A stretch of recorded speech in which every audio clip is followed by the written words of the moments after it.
Hello, everyone, and welcome to Real Talk Tonight. I'm your host, Makayla Mikey Verbruggen. Today, I am joined by Two Gents Films and the producer and director of ALS Society of Canada PSA, Luca and Arman.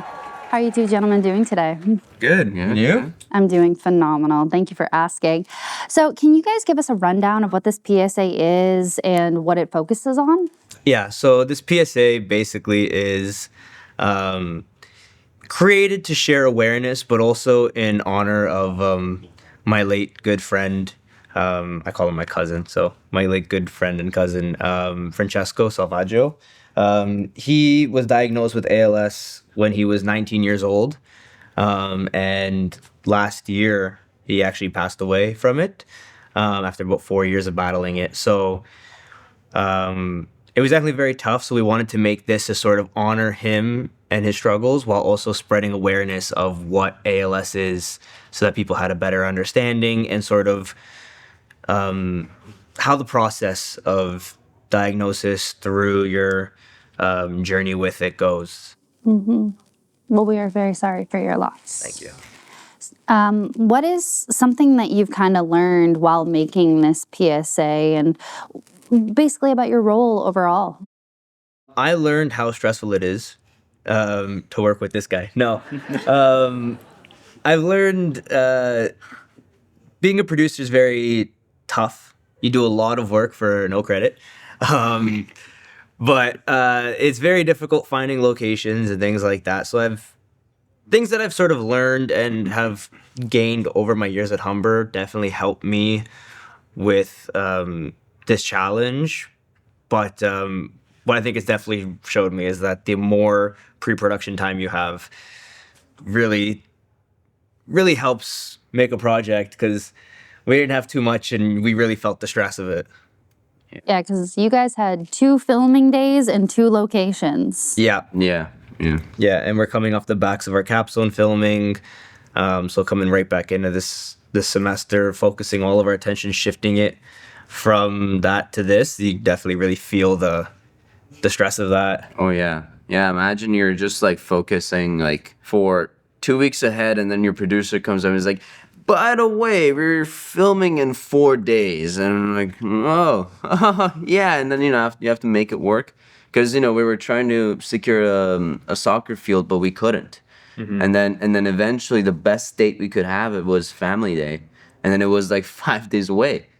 Whereas our shooting days was like a week after that. So, and then we're like, okay, well, I guess we have to make it work. And I'm so happy that we made it work. And, just shout out to all the team that worked on this. They did a phenomenal job on it. Yeah. Mm-hmm.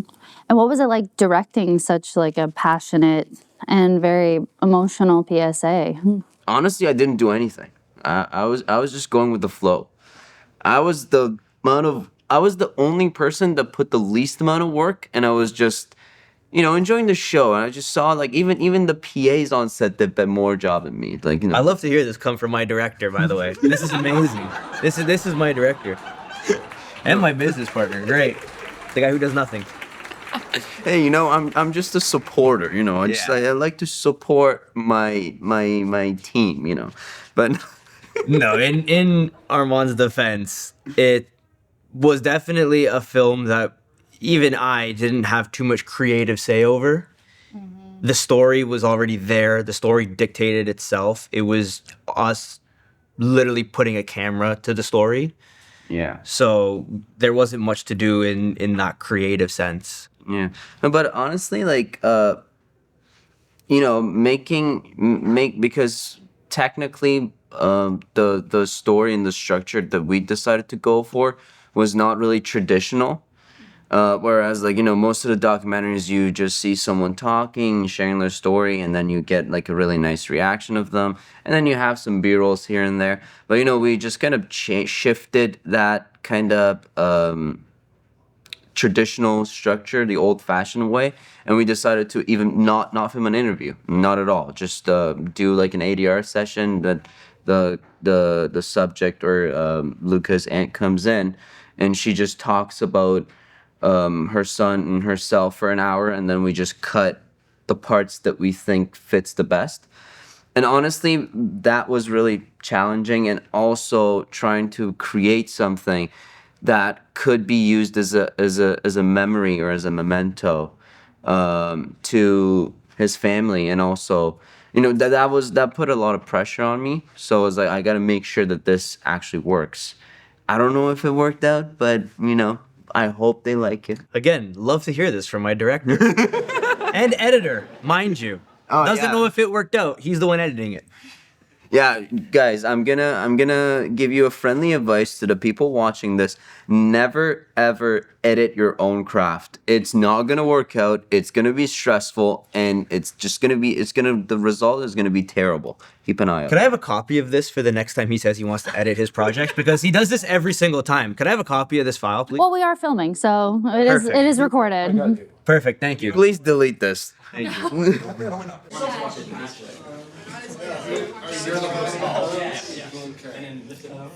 Let's just take a quick, say, just take whatever you live in. After the 2-hour late shoot on Saturday? Yeah, covered all the way. I think so. Even with the We went from noon.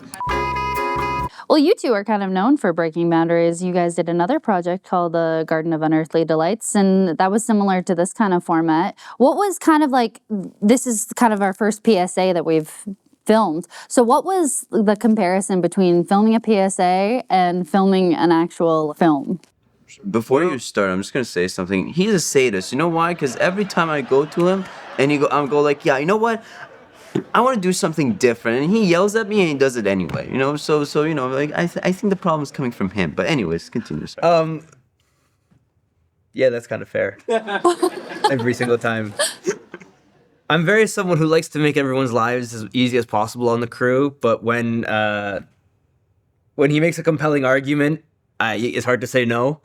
But yeah, I think the biggest thing that helped us with this now being our third doc, technically, that we've worked on. Yeah. We seem to have an understanding of how to structure docs, especially more non-traditional docs.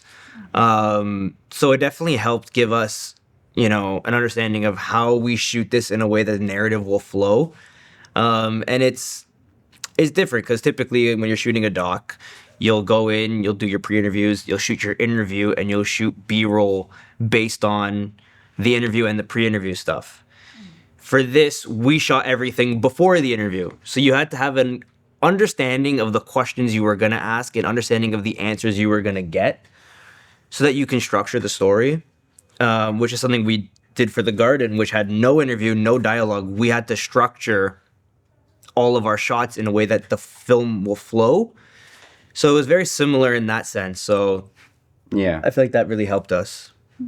And also so metaphoric, I would say. I think that's what makes the docs that we made non-traditional, is that the message is not, being yelled at the audience. It's like hitting there, and then you have to be, I wouldn't say clever enough, just, you gotta... Paying attention. Yeah, exactly. You need to pay full attention to every detail of every shot to put the puzzle together and realize, oh, okay, that's the message they're gonna try. Well, that's honestly all I have for you guys right now. Is there anything else you want to add, shout out, any final words on this PSA? Well, I want to ask you, because you were on the set. Oh.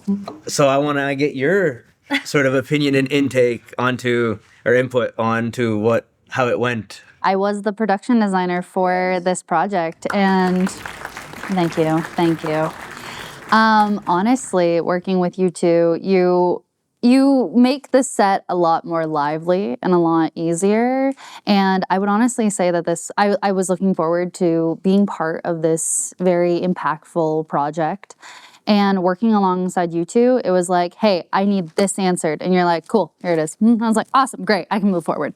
And so working with you two and working with our incredible, incredible crew was just really easy and really I think everything turned out so beautifully. There wasn't much set deck that really needed to go into This is true. but gathering all the materials that we needed to just pull everything together was really easy. And I was there on set. And I'm actually part of this PSA now. Yeah. Oh, that's true. Yeah, I'm she's one of actually the an actors. actor in it as well. Yeah. So pay close attention to my lovely face on that lovely screen. There we go. Yeah. We did have a great crew, honestly. Sharing the crews with the Women's Health Coalition's team, like, we really crushed it. The crews were really good. I don't think I could have picked a better pairing, so Yeah, no, I it really worked out well for us, I think. But you're such a natural when it comes to acting. I'll give you that. And it's just like 2 minutes before, she's like sitting in the corner waiting for like the next setup, whatever. And then the next thing she knows, like Arman is coming up, like, yeah. By the way, I need you to put on a purple T-shirt and just hop in front of the camera. Yeah. Hop in a frame and sit down with this laptop and hand over papers and talk. But thank you both for being on this podcast on The Real Talks tonight and just taking time out of your very busy schedules to be able to be here for us. Thank you. And Thank you. Yeah, thank you guys for tuning in to The Real Talk tonight. By the way, this And- is Henry's jacket. Just letting you know. Put this in the edit. And make sure you come to see ALS Society of Canada's PSAs, along with all the other amazing PSAs and capstones done by this year's graduating class at Hot Docs Ted Rogers Cinema, April 16th. Tickets will be coming soon. Make sure you get them. It's going to have a blast. Yes. Exactly what he said. Well, thank you guys for tuning in to The Real Talk tonight. I'm your host, Makayla Mikey Verbruggen, and we'll see you guys next time.